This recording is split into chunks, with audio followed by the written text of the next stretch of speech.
Welcome to Pastor Dr. Tayo Oloranlana class on Sociology of Religion. As we look at this MA course on social problem in societies, this is the introductory class. Lagos, Nigeria, and our world is full of beauty and wonder. From the majestic buildings to the serene beaches, from the bustling cities to the tranquil countryside, there is so much to marvel at. People gather in parks, families spend quality time in nature, and communities come together to celebrate life. These moments of joy and connection remind us of the goodness that exists in the world. Yet it is also marked by pain and suffering. In the midst of this beauty, there are stark contrasts. Homelessness is a harsh reality for many, and countless individuals face daily struggles. War-torn areas reveal the devastating impact of conflict, leaving people in distress and communities shattered. The juxtaposition of beauty and suffering is a poignant reminder of the world's complexities. We see poverty, violence, and injustice all around us. In urban areas, poverty is rampant, with many living in substandard conditions. Demonstrations against violence highlight the ongoing fight for safety and peace. People take to the streets protesting for justice and equality, demanding that their voices be heard. These scenes are a testament to the resilience and determination of those who seek change. These social problems affect individuals, families, and communities. They demand our attention. Natural disasters can devastate entire communities, leaving families struggling to rebuild their lives. In these moments of crisis, volunteers step in to provide much-needed support, showcasing the power of collective action and compassion. The challenges we face are immense, but so is our capacity to respond with empathy and solidarity. We cannot ignore the cries of those who are hurting. The sight of a sad child or an elderly person in need tugs at our hearts. Groups of people consoling each other remind us of the importance of community and support. These images compel us to act, to reach out and offer a helping hand. Ignoring the suffering around us is not an option. We must respond with compassion and care. As Christians, we are called to be salt and light in the world. Our faith teaches us to love our neighbors and to serve those in need. In church services, we gather to worship and find strength in our beliefs. Christians volunteering in various capacities demonstrate the practical application of faith. Group prayers unite us in our mission to bring hope and healing to a broken world. We are called to make a difference. Whether it's through volunteering on a project, cleaning up a neighborhood, or participating in community-building events, our actions can have a profound impact. Each small act of kindness contributes to a larger movement of positive change. By working together, we can create environments where everyone feels valued and supported. Our faith compels us to care for the vulnerable and seek justice for the oppressed. Helping the homeless, distributing food at a food bank, and protesting for social justice are all expressions of our commitment to these principles. Our actions are driven by a deep sense of responsibility to uplift those who are marginalized and to advocate for a fairer society. This is the essence of living out our faith in tangible ways.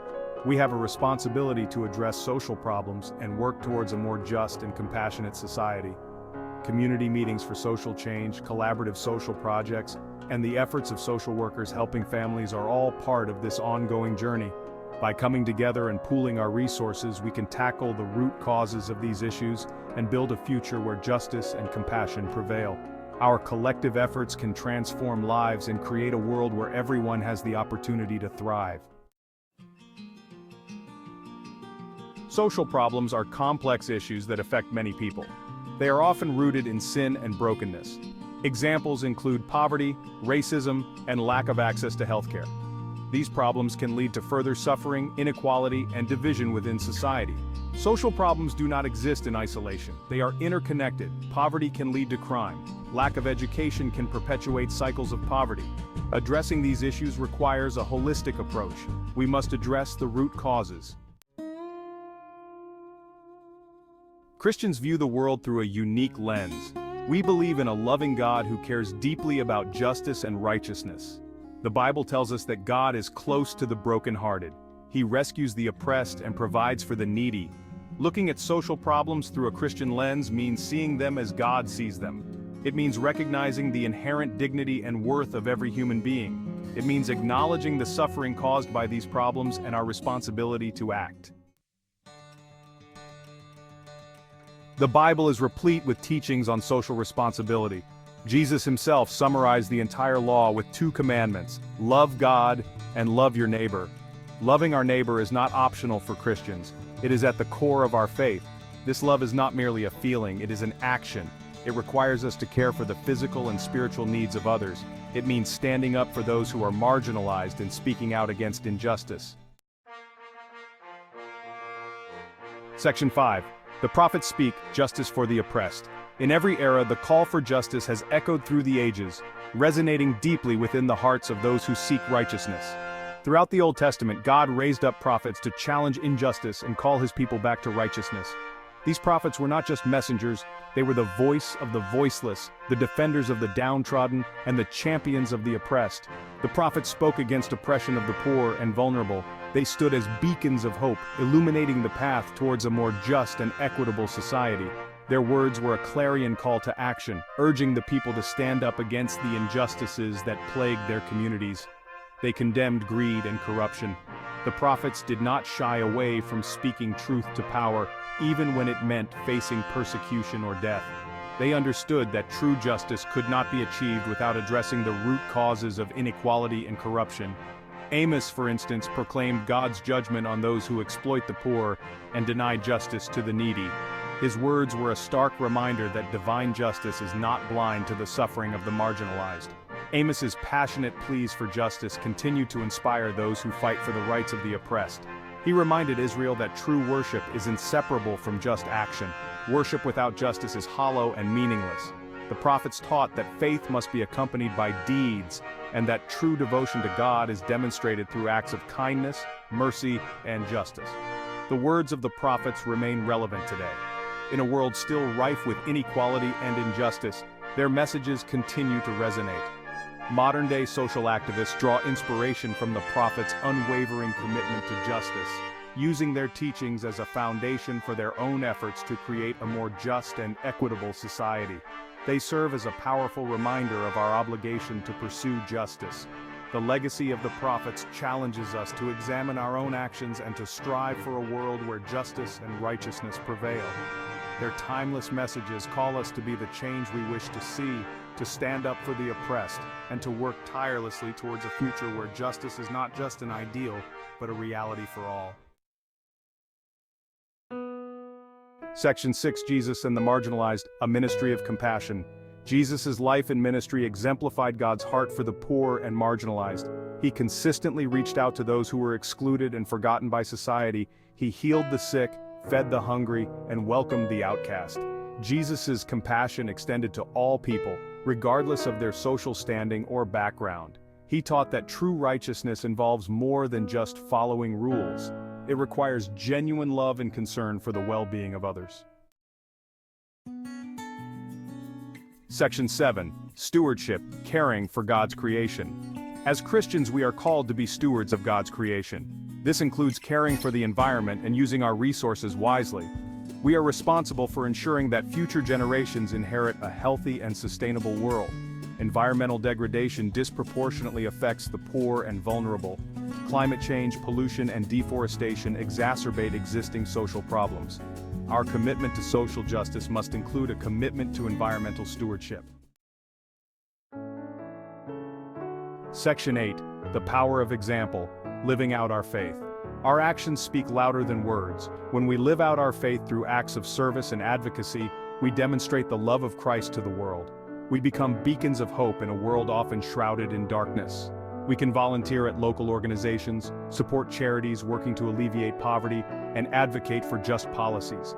By using our time, talents, and resources to serve others, we embody the gospel message and inspire others to do the same. Section 9. Overcoming apathy, turning faith into action. It is easy to become overwhelmed by the magnitude of social problems. We might feel powerless to make a difference.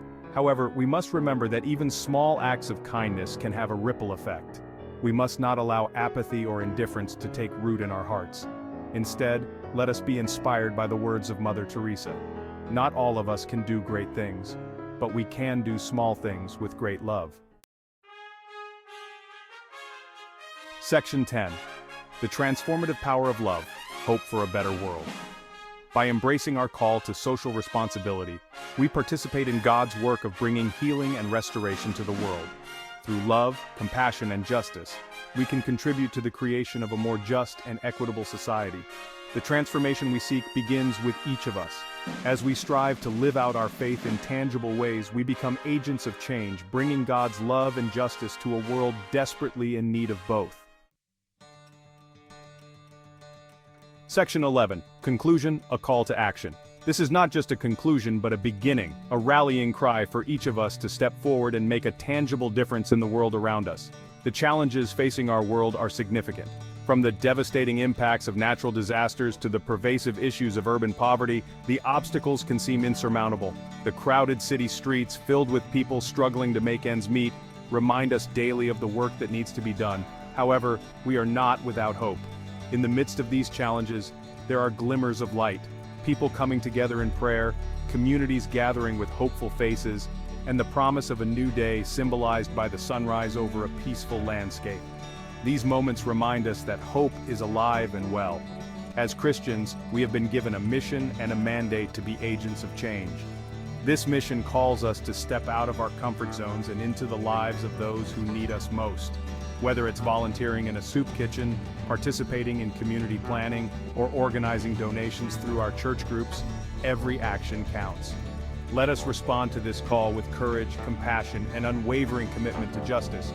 It is in solidarity that we find strength, in peaceful activism that we find our voice, and in comforting each other that we find our humanity. Together, we can create a ripple effect of positive change. Let us remember the words of Micah 6, verse 8, "He has shown you, O mortal, what is good."